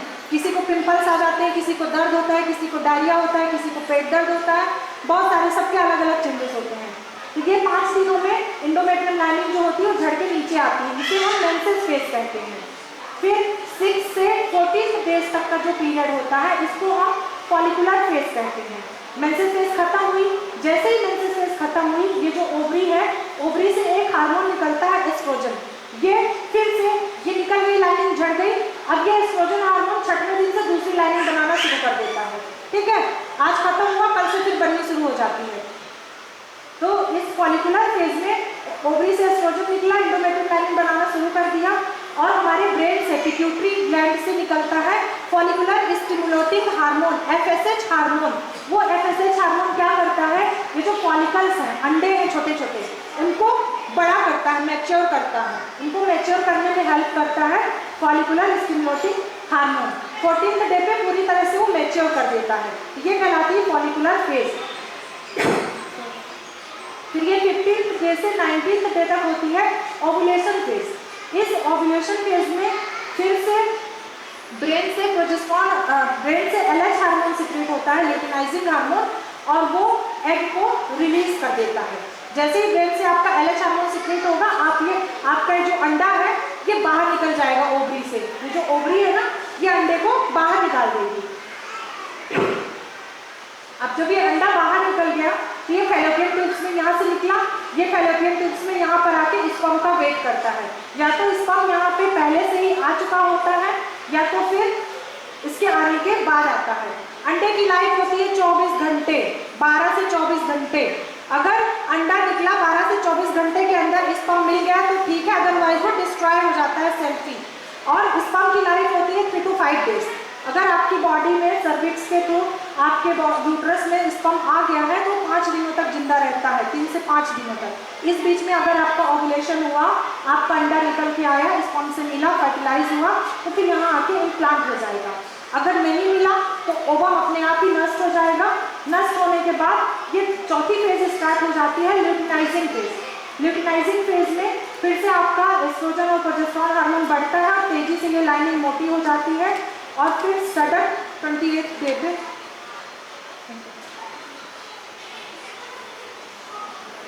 28 डे पे फिर ये सिक्रीशन होने लगता है। इसको हम फिर से मेंसेस कहते हैं। आया कुछ समझ में? ये मेंसेस जो होता है ना, मैं आपको इसमें ये बताना चाह रही हूँ कि ये जो मेंसेस है 5 दिन का, तो ये मेंसेस के 7 दिन आगे के डे और 7 दिन पीछे के डे। मेंसेस होने से 7 दिन पहले का समय, मेंसेस होने के 7 दिन बाद का समय, ये सेफ पीरियड कहलाता है। इस पीरियड में अगर आप संबंध बनाते हैं तो आपको प्रेगनेंसी नहीं होगी। प्रेगनेंसी केवल इस पीरियड में होती है, ओव्यूलेशन में, जो आपका 15 से 19th डे का 3rd स्टेज जो है ओव्यूलेशन फेज। इस टाइम पे अगर आपने कांटेक्ट किया तभी प्रेगनेंसी होगी, अदरवाइज किसी टाइम पे भी प्रेगनेंसी नहीं होती। पर क्योंकि पता नहीं है, प्रोसेस अंदर हो रही है, किसी का 1 दिन पहले भी एक बाहर आ जाता है, किसी का 1 दिन बाद भी आता है, इसलिए हम 1-2 दिन आगे पीछे लेकर के चलते हैं। पर मेंसेस होने के 1 हफ्ते पहले का समय और 1 हफ्ते बाद का समय बिल्कुल 99.9% सेफ होता है। इस बीच में आपको कोई भी फैमिली प्लानिंग मेथड यूज करने की जरूरत नहीं है। आप टेंशन फ्री होकर के अपना सेक्सुअल लाइफ एंजॉय कर सकते हैं। इसको हम सेफ पीरियड कहते हैं। ये नेचुरल होता है, इसका कोई साइड इफेक्ट भी नहीं होता है।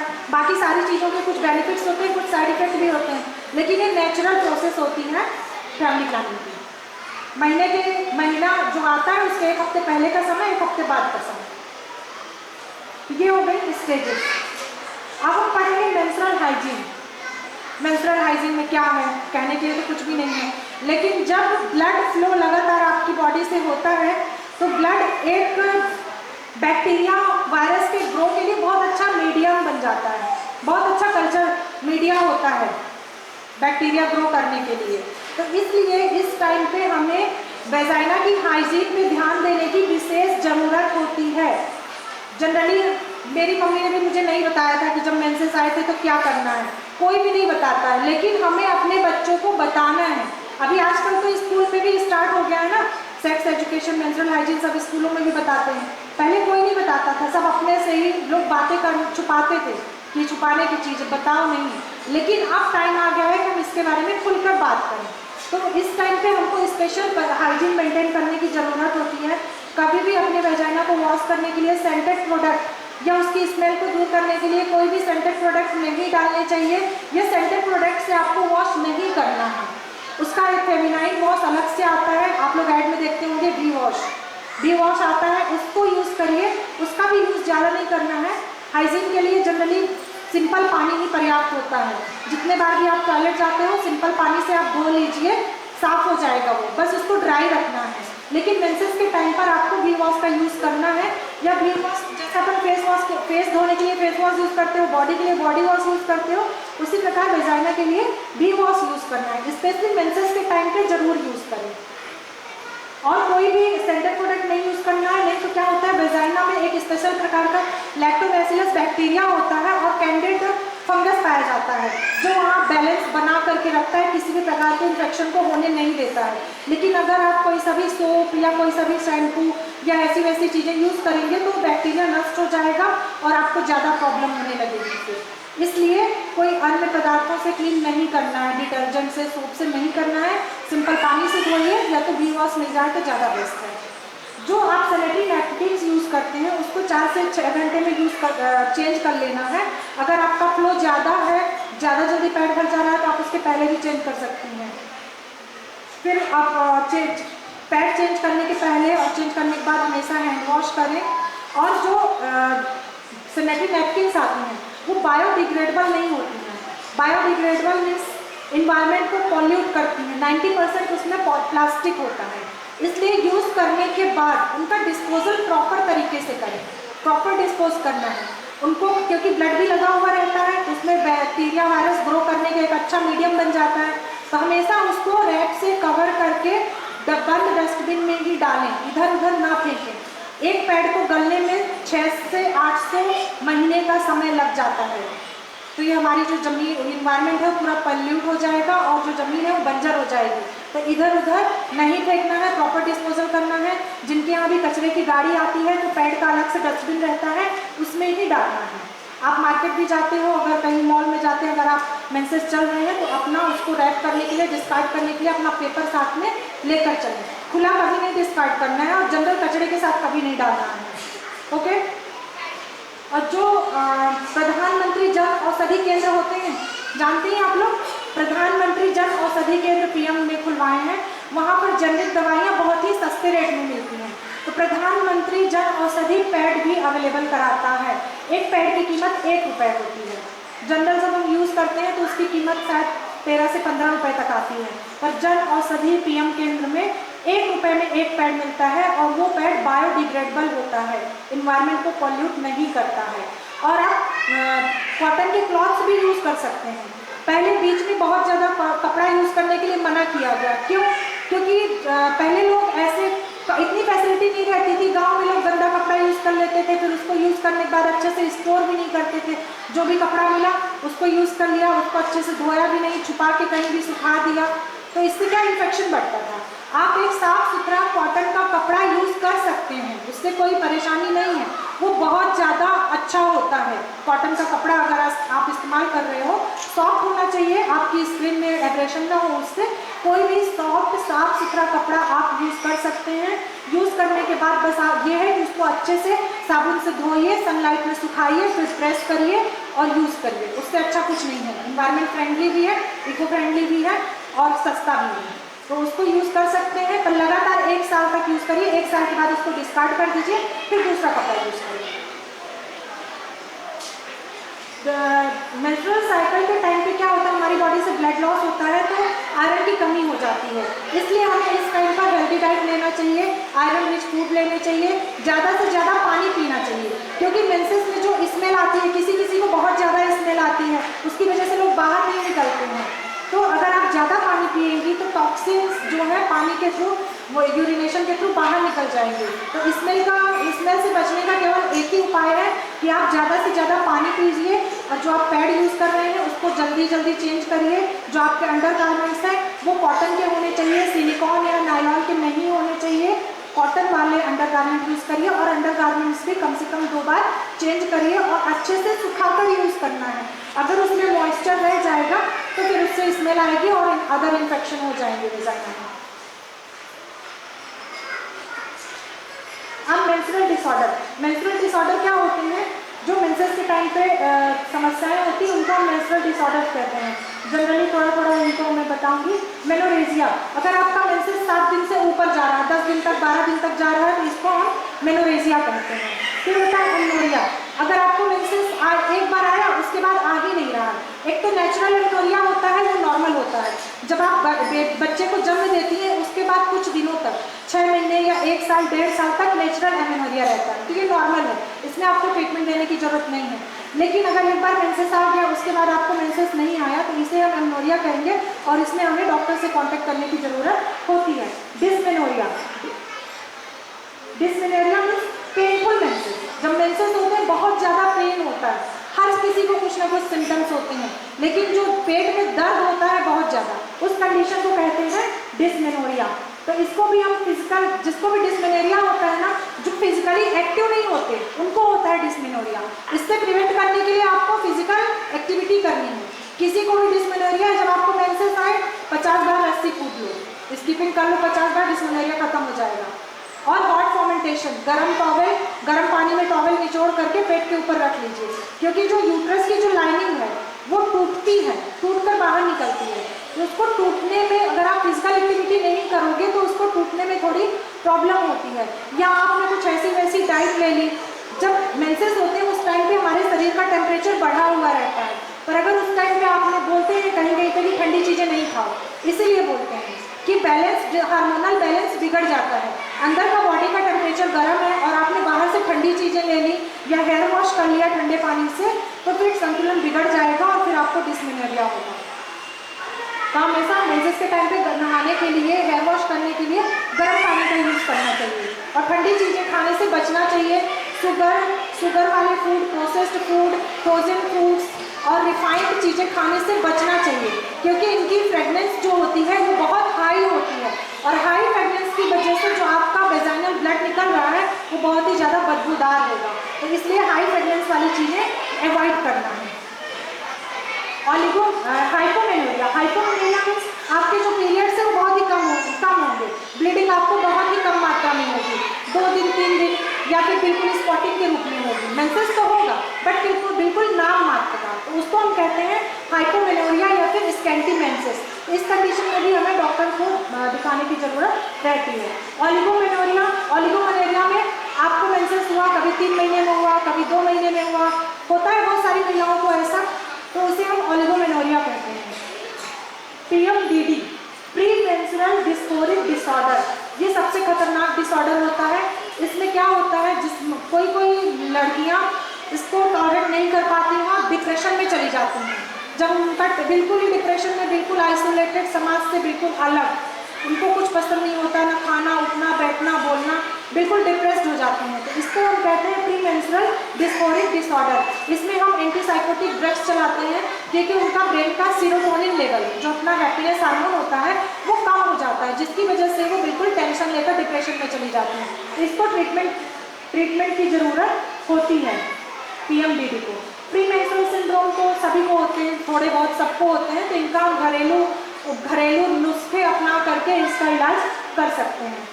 एक बहुत कॉमन डिसऑर्डर होता है PCOD, आजकल बहुत कॉमन समस्या है PCOD, होगा बहुत सारे लोगों को होगा, 20 में से 5 महिलाओं को PCOD रहता है, यहाँ भी बहुत सारे लोगों को होगा।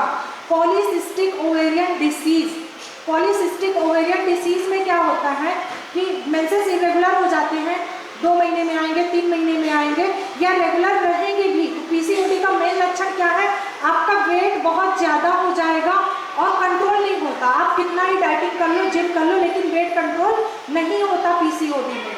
और जो आप सोनोग्राफी कराएंगे तो सोनोग्राफी में जो आपकी ओवरी है वो अंगूर के गुच्छे की जैसे दिखेगी, पॉलीसिस्टिक ओवरी इसको बोलते हैं।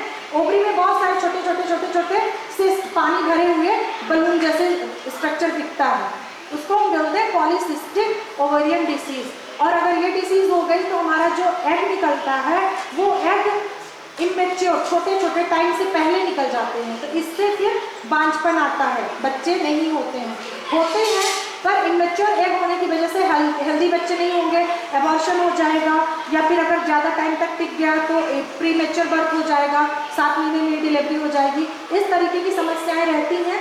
PCOD का मेन लक्षण होता है बाल आना, चेहरे पे बाल आने लगते हैं मेल के जैसे, क्योंकि इसमें एंड्रोजन हार्मोन का लेवल बढ़ जाता है, तो आपके चेहरे पे दाढ़ी मूंछ जैसे कड़े डार्क बाल आने लगते हैं, ब्लैक, जिसको हर्सुटीज में कहते हैं। और आपका जो ये वाला हिस्सा है शोल्डर के पीछे वाला, वो थोड़ा सा उभरा सा हो जाता है, तो ये PCOD के लक्षण है। अगर किसी को ये है तो डॉक्टर की सलाह लेने की ज़रूरत है, और ट्रीटमेंट से ये ठीक हो जाता है और आप इनफर्टिलिटी से बच सकते हो। होता सभी को है, पर अगर आप सही ट्रीटमेंट लेंगे तो ठीक किया जा सकता है। इसमें डाइट का और एक्सरसाइज का बहुत बड़ा रोल होता है पीसीओडी को ठीक करने में। अब ये जो जनरल मेंस्ट्रुअल डिसऑर्डर थे, इनको ठीक करने के लिए या तो नहीं ठीक हो रहा है तो मेडिसिन की जरूरत रहती है। ज़्यादा से ज़्यादा पानी पीजिए, हीट हॉट फर्मेंटेशन करिए, गर्म पानी से सिकाई करिए, हेल्दी फूड लीजिए। हेल्दी फूड में जो भी सीजनल फूड्स हैं, आपको जंक फूड अवॉइड करना है, सीजनल फूड लेना है, high protein, high carbohydrate, diary, exercise करना है। एक्सरसाइज बहुत इम्पॉर्टेंट होता है। अगर आप फिजिकली एक्टिव रहेंगे तो ये जो प्रॉब्लम्स होती हैं मेंसेस से रिलेटेड, ये बहुत हद तक कंट्रोल की जा सकती हैं।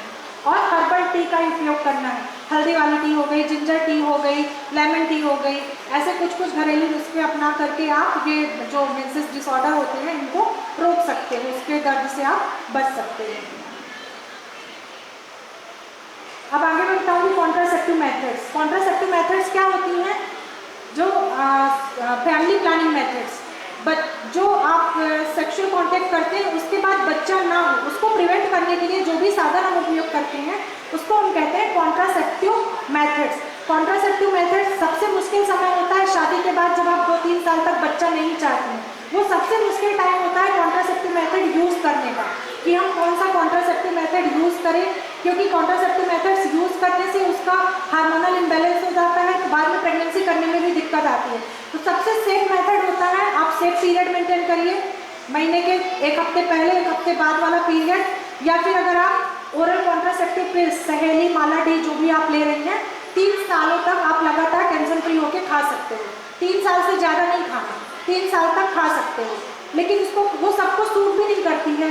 अगर आप इसको खाते हो तो उसको खाने से किसी किसी को हेडेक, ब्रेस्ट टेंडरनेस, ब्रेस्ट में पेन, ये सारी समस्याएं होती हैं। सुबह थोड़ा नौसिया सा फील होगा, तो ये नॉर्मल है, पर आप 3 साल तक टेंशन फ्री होकर पिल्स का उपयोग कर सकते हो।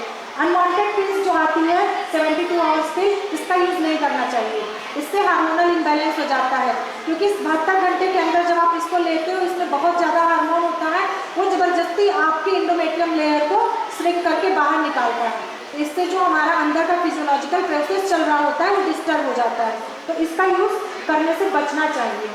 कॉन्डोम, मेल कॉन्डोम भी सबसे सेफ मेथड होती है, अगर यूज़ करें तो ये भी, इसका भी कोई साइड इफेक्ट नहीं होता है। तो बहुत सारी मेथड्स होती हैं, कुछ परमानेंट होती हैं, कुछ टेम्परेरी होती हैं। टेम्परेरी मेथड्स हम अपनी फैमिली कंप्लीट करने से पहले यूज़ करते हैं या बच्चों के बीच में स्पेस रखने के लिए यूज़ करते हैं। टेम्परेरी मेथड में आता है कॉन्डोम, कॉन्ट्रासेप्टिव पिल्स, कुछ जेली भी आती हैं, और इंट्रा-यूट्राइन डिवाइस। कॉपर टी सुना होगा आप लोगों ने, कॉपर टी सुना है? कॉपर टी भी बहुत सेफ होता है। जी, कॉपर टी बहुत सेफ होता है। कॉपर टी लगवाने से कोई भी साइड इफेक्ट नहीं होते हैं, और जैसे ही आप कॉपर टी निकलवा देते हो, दूसरे महीने से ही आप निकलवाने के साथ ही आप दोबारा से प्रेग्नेंट हो सकते हो। इसका किसी प्रकार का कोई साइड इफेक्ट नहीं है। इसलिए कॉपर वायर रहती है, एक टी रहती है, इसमें कॉपर लगा हुआ रहता है। इसको डालने से क्या होता है, ये इसका केमिकल इफेक्ट यहाँ पे वेजाइना में रहता है, जिससे ये जो वहाँ का सिक्रीशन है उसको गाढ़ा कर देता है। गाढ़ा होने से क्या होता है, इसको आगे बढ़ ही नहीं पाता है, ऊपर वो फेलोपियन ट्यूब तक जा ही नहीं पाता है। इसका ये काम करने का प्रोसेस होता है कॉपर टी का। और कॉपर टी बहुत सेफ होती है। बच्चा होने के बाद तुरंत 48 घंटे के अंदर आप लगवा सकते हो।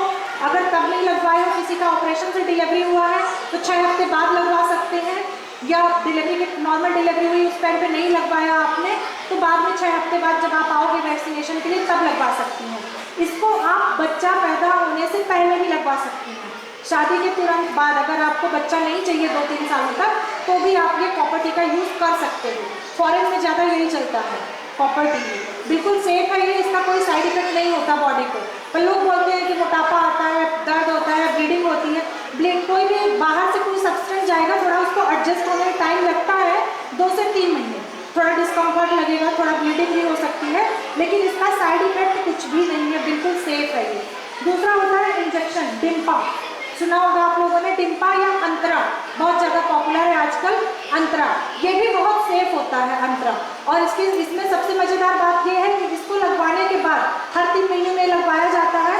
इसको जब भी आप लगवाते हैं, या तो कमर में लगेगा या तो यहाँ बाइसेप्स मसल में लगेगा। लगवाने के बाद मसाज नहीं करना चाहिए। ये इंजेक्शन क्या है, डिपो बना देता है। और वो धीरे धीरे धीरे धीरे सिक्रीट होकर 3 महीने तक अपना असर दिखाता रहता है और आपको प्रेगनेंसी नहीं होती। लेकिन इसको लगाने से अनोरिया हो जाता है, आपको मेंसेस नहीं आएंगे। मेंसेस नहीं आएंगे और अच्छी बात है, एचपी बढ़ जाएगा, ब्लड लॉस नहीं होगा, महीने की टेंशन नहीं रहेगी। तो बहुत सारी महिलाएं घबरा जाती हैं कि मेंसेस ही बंद हो गया, क्या हो गया, तो फिर लगवाती नहीं है दूसरा डोज। इसमें घबराने की जरूरत नहीं है, ये बहुत सेफ है और ये पीसीओडी को भी ट्रीट करता है। जो डिम्पा अंतरा इंजेक्शन आता है, इससे पीसीओडी भी काफ़ी हद तक ठीक होता है। पहले इसको पीसीओडी के ट्रीटमेंट के लिए यूज़ करते थे, लेकिन लोग इसको एक्सेप्ट नहीं कर पा रहे हैं कि इसको लगाने के बाद, क्योंकि महीना आपका बंद हो जाता है। पहले डोज में थोड़ा महीना बंद होगा, आएगा महीना, लेकिन थोड़ा आएगा 1-2 दिन के लिए। दूसरे डोज में भी थोड़ा आ सकता है। 3 डोज लेने के बाद कंप्लीटली 1 साल के लिए आपका महीना नहीं आएगा, और 3 डोज लेने के बाद आप 1.5 साल तक के लिए आपको कोई भी वो साधन उपयोग करने की जरूरत नहीं होती। 1.5 साल तक आपको प्रेगनेंसी नहीं होती है। तो ये भी सेफ है, आप इसको भी यूज़ कर सकते हैं और फ्री ऑफ कॉस्ट लगता है हर गवर्नमेंट सेक्टर में। फिर ये परमानेंट मेथड्स होती हैं। अगर आपकी फैमिली कंप्लीट हो गई है तो टोटल एब्डोमिनल ट्यूबेक्टोमी होती है। टोटल एब्डोमिनल ट्यूबेक्टोमी क्या करते हैं, पेट को खोल करके चीरा लगा के ये जो फैलोपियन ट्यूब्स है यहीं पे इसका आके मिलता है ओवम से, इसको कट करके बांध देते हैं। दूसरा होता है एलटीटी मिनी, जो पेट में केवल एक टाका लगता है छोटा सा। उसमें क्या करते हैं, दोनों ट्यूब्स को खींच करके एक रिंग डाल दी जाती है। प्लास्टिक की छोटी छोटी रिंग्स होती हैं, तो ट्यूब्स में ऐसे रिंग पहना देते हैं, तो ट्यूब ऐसे सिकुड़ जाती है। तो उससे ना इधर से अंडा आ सकता है, ना इधर से स्पर्म जा सकता है। इसको हम कहते हैं एलटीटी। इसमें भी बहुत, जब मेंसेस आ जाए उसके चौथे या 5वें दिन तक हम करा सकते हैं। बहुत छोटा सा इंसीजन लगता है, 1 या 2 सेंटीमीटर का, केवल एक टाँका आता है।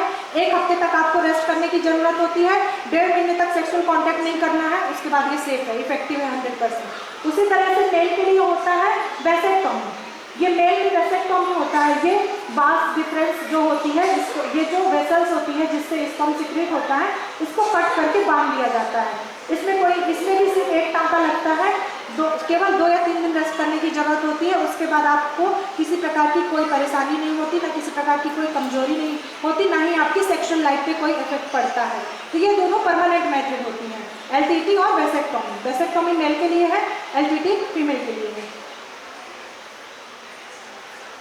और ये बहुत सारी मेथड्स होती हैं। फीमेल कॉन्डोम आता है, हार्मोनल रिंग्स आती हैं, इम्प्लांट आते हैं, डायफ्राम आता है, पैच आता है। यहाँ पेट पे लगा देते हैं, वो पैच अपना इफेक्ट दिखाता रहता है, प्रेगनेंसी नहीं होती। लेकिन अपने इंडिया में इतना ये ईजिली मिलता नहीं है। जो कॉमन है वो बता दें। किसी को कोई क्वेश्चन पूछना है फैमिली प्लानिंग मेथड में? किसी को कोई डाउट? या तो समझ में नहीं आ रहा है या तो बहुत अच्छे से समझ में आ रहा है। क्या समझूं मैं? आ रहा है समझ में? ठीक है, तो अब हम आते हैं प्रेगनेंसी पे। प्रेगनेंसी क्या होता है? प्रेगनेंसी कोई बीमारी नहीं है, ये एक फिजियोलॉजिकल प्रोसेस है जिसमें कंसेप्शन से बर्थ तक की प्रक्रिया होती है। ओवम और एग और स्पर्म फर्टिलाइज्ड होकर के बच्चा के जन्म लेने तक की जो प्रक्रिया है, इसको प्रेगनेंसी कहते हैं। ये कोई बीमारी नहीं होती, इस पीरियड को एंजॉय करना चाहिए। लाइफ का एक अलग पीरियड होता है। थोड़ी परेशानियां तो होती हैं, पर उसका भी एक अपना अलग मजा रहता है। तो प्रेगनेंसी को हमेशा एंजॉय करो, लेकिन प्रेगनेंसी से पहले बॉडी को कैसे प्रिपेयर करना है थोड़ा सा ही बस सुपरफिशियली बताऊंगी मैं।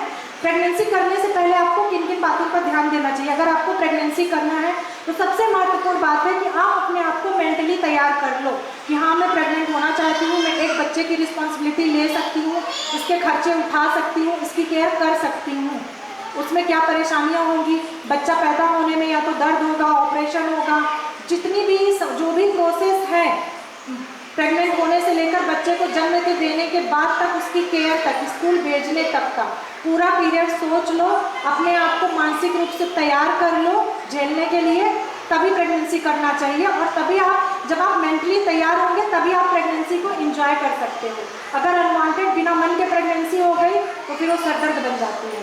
तो प्रेगनेंसी करने से पहले आप अपने आप को मानसिक रूप से तैयार करें। अगर आप कोई फैमिली प्लानिंग का मेथड यूज़ कर रहे हो तो प्रेगनेंसी करने से 3 महीने पहले उसको निकलवा दें या उसको यूज़ करना बंद कर दें।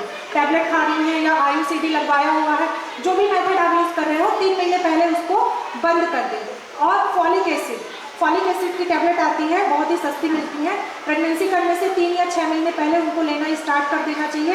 उससे बच्चों में होने वाले अनवांटेड अनुवांशिक डिसऑर्डर्स जो होते हैं, अनुवांशिक कुछ बीमारियां होती हैं, उनको बचाया जा सकता है। आपकी बॉडी अच्छे से तैयार हो जाती है प्रेगनेंसी के लिए।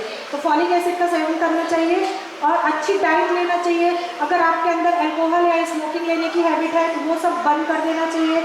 अगर आप जिम जा रहे हैं, बहुत हैवी एक्सरसाइज कर रहे हैं, बहुत ज़्यादा विग्रस एक्सरसाइज कर रहे हैं, तो एक्सरसाइज को भी स्टॉप कर देना चाहिए। उससे भी आपकी प्रेगनेंसी होने में प्रॉब्लम आ सकती है। तो प्रेगनेंसी करने से पहले ये सारी चीज़ों का ध्यान रखना है।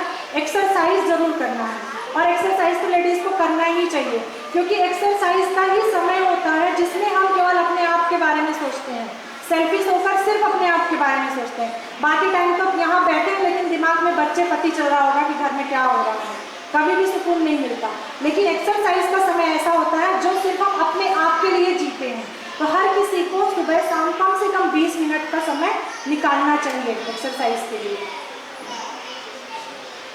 तो प्रेगनेंसी करने से पहले आप पेल्विक फ्लोर अगर आप करना चाहती हैं नॉर्मल डिलीवरी के लिए, डीप ब्रीदिंग एक्सरसाइज, बटरफ्लाई जो योगा होता है, मेडिटेशन होता है, जितनी भी हेल्दी हैबिट्स हैं वो अपने रूटीन में फॉलो करना है, ताकि आप एक स्वस्थ बच्चे को जन्म दे सकें। क्या करना चाहिए प्रेगनेंसी में, क्या नहीं करना चाहिए, वही है हेल्दी खाना खाना चाहिए, एक्सरसाइज योगा करना चाहिए, स्ट्रेस नहीं लेना है, और रिस्की फूड, जंक फूड ये सब नहीं खाने हैं, बहुत ज़्यादा एक्सरसाइज नहीं करनी है, और ज़्यादा टेम्परेचर में नहीं रहना है, किसी भी प्रकार के केमिकल्स का यूज़ नहीं करना है, स्मोकिंग, अल्कोहल वगैरह का यूज़ नहीं करना है। फिर प्रेगनेंसी होने से पहले आपको लेबर की जो प्रक्रिया है वो भी समझ लेनी चाहिए कि कितना दर्द होता है और कैसे होता है। पूरा ज्ञान ले लो, उसके बाद प्रेगनेंसी करो ना, ताकि अच्छे से हो पाए। अगर आप प्रेगनेंसी कर रहे हो तो इसमें जो पेन जो होता है, पेन 2 प्रकार का होता है, true labour pain, false labour pain. Generally क्या होता है, जब 10-15 दिन पहले से फॉल्स लेबर पेन स्टार्ट हो जाता है तो महिलाएं उसी पेन में जा करके कह रहे बहुत दर्द हो रहा है, डॉक्टर के पास चले गए, डॉक्टर ने प्राइवेट में एडमिट करके चेक फाड़ के बच्चा निकाल के बाहर कर दिया, इसीलिए सिजेरियन के केसेस बढ़ गए हैं। तो आपको ट्रू लेबर पेन और फॉल्स लेबर पेन में एमएच में नहीं होता है, एमएच में तो लास्ट तक ट्राई करते हैं नॉर्मल के लिए, बट बाहर सेक्टर में आजकल मेडिकल प्रैक्टिस एकदम बिजनेस बन गया है। ताप के बैठे रहते हैं कि कौन आए, बस मुर्गा मिले और हम अपने चंगुल में फंसाएं। तो इसलिए ट्रू लेबर पेन और जब आपको ट्रू लेबर पेन हो तभी हॉस्पिटल जाना है। और ट्रू लेबर पेन का 15 दिन पहले से जो लेबर पेन स्टार्ट होता है, प्राइवेट पार्ट में बहुत ज़्यादा पेन होगा, थाइस में पेन होगा, बैक में पेन होगा, लेकिन वो पेन थोड़ा थोड़ा होकर फिर रुक जाता है, तो मतलब ये फॉल्स लेबर पेन है। लेकिन जो ट्रू लेबर पेन होगा वो लगातार होता रहेगा। और ट्रू लेबर पेन आप तब समझिए जब आपके वेजाइना से रेड और वाइट मिक्स म्यूकस बाहर निकलने लगे और पेन आपका लगातार बढ़े, तो समझ जाइए कि अब आपको हॉस्पिटल जाने की ज़रूरत है। और पहले बच्चे में लोग घबरा जाते हैं, बस अब निकाल दो, बस अब निकाल दो, नहीं सहना। तो पहले बच्चे में मेंटली प्रिपेयर हो जाओ कि कम से कम 12 से 14 घंटे का समय लगता है बच्चे को बाहर आने में। जो सर्विक्स होती है 1 से 10 सेंटीमीटर तक डायलेट होती है, तब बच्चा बाहर आता है, और इसको डायलेट होने में 12 से 14 घंटे का समय लगता है। तो उतने टाइम तक आपको पेशेंस रखना है। लेबर पेन स्टार्ट हो गया है तो वॉक करते रहिए, धीरे धीरे कुछ पानी पीते रहिए, कुछ खाते रहिए, और डीप ब्रीथ लेना है, गहरी गहरी लंबी लंबी सांसें लीजिए, मुंह खोल के चिल्लाइए कम। और जब लास्ट स्टेज आ जाए तो black chocolate, dairy milk, KitKat ये सब खा लो, तो फिर लास्ट में जो जोर लगाना पड़ता है लेबर पेन में, उसके लिए एनर्जी मिल जाती है। नहीं तो बहुत सारी महिलाओं में क्या होता है कि जो 12 घंटे का पेन सहते सहते लास्ट में बिल्कुल एग्जॉस्ट हो जाती हैं, फिर दर्द ही नहीं ले पाती, तो लास्ट में फिर ऑपरेशन करना पड़ता है। इसलिए लास्ट में ब्लैक चॉकलेट रखो जिससे कि पूरी कैलोरी मिल जाए, तो आप एनर्जी अच्छे से आ जाए आपके अंदर। ये हो गया ट्रू और फॉल्स लेबर पेन। अब आते हैं ब्रेस्ट फीडिंग पे। ब्रेस्ट फीडिंग का एक छोटा सा वीडियो दिखा रही हूँ, इसको देख लीजिए कैसे होती है। ये बच्चे ने शक किया, ब्रेन में मैसेज गया, प्रोलैक्टिन हार्मोन सीक्रेट हुआ वहां से, फिर ऑक्सीटोसिन हार्मोन, ये लोब्यूल्स है, लोब्यूल्स में मिल्क का प्रोडक्शन हुआ, डक्ट के थ्रू ये लोब्यूल्स में मिल्क का प्रोडक्शन होकर डक्ट के थ्रू बाहर आएगा, डक्ट के थ्रू निप्पल से बाहर आ गया। इस प्रोसेस में केवल 15 सेकंड का समय लगता है। ब्रेस्ट फीडिंग टोटल सप्लाई और डिमांड की प्रक्रिया होती है। आप जितना डिमांड करोगे उधर से उतनी सप्लाई होगी। आप डिमांड ही नहीं करोगे तो सप्लाई नहीं होगी। जब बच्चा आपके निप्पल को लिप्स से टच करता है, तब जब वो टच करेगा तुरंत ब्रेन में मैसेज जाता है, तो प्रोलैक्टिन हार्मोन निकलेगा और मैसेज देगा ब्रेन को। वो लोब्यूल्स जो होते हैं वो ब्रेस्ट मिल्क बनाते हैं, फिर ऑक्सीटोसिन रिलीज होगा, वो जल्दी से मिल्क को डक्ट के थ्रू बाहर निकालता है। ठीक है, जब तक बच्चा सगने को मिल्क ही नहीं आ रहा है, क्या पिलाएं? बच्चे को आप छाती से नहीं लगाओगे तो मिल्क नहीं आएगा, जब आप डिमांड करोगे तभी सप्लाई होगी। तो बच्चे को सीने से लगा के रखना है, और जितना भी स्टार्टिंग में 3 दिनों तक मिल्क थोड़ा कम आता है, शुरू के दिन में 2, 4, 6 बूंद आएगा, फिर दूसरे दिन 1, 2 चम्मच आएगा, फिर 10-15 ml आएगा, जितना भी आता है बच्चे के लिए सफिशिएंट है। उसको बॉटल फीड नहीं कराना है। आजकल बॉटल फीड का बहुत ज़्यादा फैशन हो गया है। बॉटल फीड कराने से बच्चे और माँ के बीच का इमोशनल अटैचमेंट कम होता है, बच्चे का जो इम्यूनिटी है वो वीक होता है, और बच्चे में बहुत सारी बीमारियाँ होने लगती हैं। तो इसलिए अगर आप अपने बच्चे को अच्छा IQ वाला बनाना चाहते हो, स्ट्रॉन्ग बनाना चाहते हो, तो अपना मिल्क कम से कम 2 सालों तक फीड कराना है। ठीक है, बेबी के ग्रोथ एंड डेवलपमेंट में सहायक है, उसका इम्यूनिटी को बढ़ाता है, IQ लेवल बढ़ता है, और कैंसर का रिस्क भी कम होता है, क्योंकि जो प्रोलैक्टिन और ऑक्सीटोसिन हार्मोन है, जब वो हार्मोन बनते हैं तो एस्ट्रोजन और प्रोजेस्टेरॉन हार्मोन नहीं बनते हैं। तो इसलिए कैंसर का रिस्क कम होता है और वेट भी रिड्यूस होता है। और जब आप ब्रेस्ट फीड कराते हो तो आपके बॉडी की डिमांड 3 गुना बढ़ जाती है। जितना आप नॉर्मल खाना खा रहे थे, अगर पहले आप 2 रोटी खा रही थी, बच्चे को फीड कराना है तो आपको 6 रोटियां खानी पड़ेंगी। तो अपने वेट बढ़ने के ऊपर टेंशन मत लीजिए कि 6 खाऊंगी तो मोटी हो जाऊंगी। इस पर ध्यान दीजिए कि मेरा बच्चा हेल्दी रहे, मेरा बच्चा स्वस्थ रहे, बच्चे और माँ के बीच का इमोशनल अटैचमेंट रहेगा। आजकल के बच्चों में कितना सेपरेशन आ रहा है, पेशेंस नहीं है, कितना डिटैच हो जाते हैं, इतना लगाव नहीं है जितना पहले के बच्चों में रहता था। तो इसका रीज़न ही यही है। आप खुद अपने दिमाग में इस बात को रखिए, एक बॉटल फीड करने वाले बच्चे को देखिएगा, एक ब्रेस्ट फीड करने वाले बच्चे को देखिएगा, दोनों के ग्रोथ और डेवलपमेंट में, दोनों के विकास में, दोनों के मानसिक विकास में, शारीरिक विकास में, दोनों में अंतर होगा। जब आप देखेंगे तब खुद ही पता चल जाएगा कि हाँ क्या होता है। और ब्रेस्ट फीड कराने में ज़्यादा मेहनत भी नहीं लगती। बॉटल फीड कराने में बार बार रात में उठो, बॉटल को उबालो, गर्म करो, दूध गर्म करो, पिलाओ, बहुत मेहनत लगती है। ब्रेस्ट फीड में जब बच्चे ने डिमांड की, चुपचाप पिला दिया, खत्म, फिर से सो गए, ज़्यादा मेहनत नहीं लगती, बस खाना खाना पड़ता है। तो मोटापे से मत डरिए, 2 साल तक अपने बच्चे को दिल खोल के खाओ, दिल खोल के ब्रेस्ट फीड कराओ। ब्रेस्ट फीड कराने की प्रॉपर टेक्निक होती है। बच्चे का मुंह है पूरी तरह से खुला होना चाहिए, और आपका जो ब्लैक वाला पोर्शन है, एरियोला, निप्पल के बाद का जो काला भाग होता है, वो पूरा बच्चे के मुंह में होना चाहिए। और आपको ब्रेस्ट को ऐसे कैंची जैसे होल्ड करना है, पूरा बच्चे के ऊपर उसका वजन नहीं दे देना, नहीं बच्चे की सांसें रुक जाएंगी। ब्रेस्ट का वजन अपने हाथ में रखना है, केवल ब्लैक वाला पोर्शन बच्चे के मुंह में जाना चाहिए, और आपको उसके गटकने की आवाज़ सुनाई देनी चाहिए, तभी ये सही टेक्निक है कि हाँ आपका बच्चा सही टेक्निक से पी रहा है। और दूध पिलाने के बाद बच्चे को कंधे से लगा करके 10 मिनट तक उसको ठोकना है, ताकि उसका अच्छे से डाइजेशन हो जाए। अगर आप दूध पिला के डायरेक्ट बच्चे को लिटा देंगी तो उसका जो मिल्क है वो सांस की नली में चला जाएगा, बच्चा एस्पिरेट कर जाएगा और फिर डेथ हो जाएगी। तो ये बहुत ज़रूरी है। दूध पिलाने के बाद बच्चे को सीने से लगा के ठोकना है, बताते हैं ना, 10 मिनट तक, 20 मिनट तक। अगर माँ दूध पिला रही है तो ठोकने वाला काम पापा भी कर सकते हैं, पर ठोकने के लिए ये ध्यान दें कि बच्चे का जो हम ऐसे पीछे लेते हैं तो ये ध्यान नहीं देते, पता चला बच्चे का मुंह जो है कंधे में दब गया, जो मुंह है बच्चे का वो कंधे के ऊपर होना चाहिए। ठीक है, अब अगर किसी को कोई भी क्वेश्चन है किसी के दिमाग में तो पूछ सकते हैं।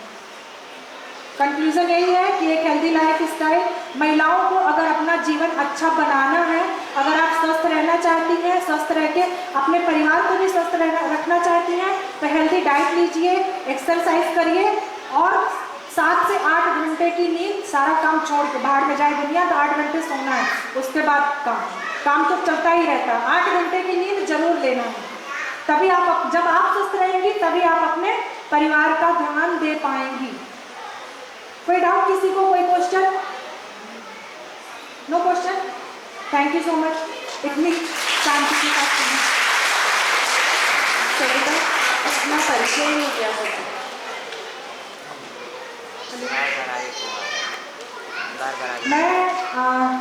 मैंने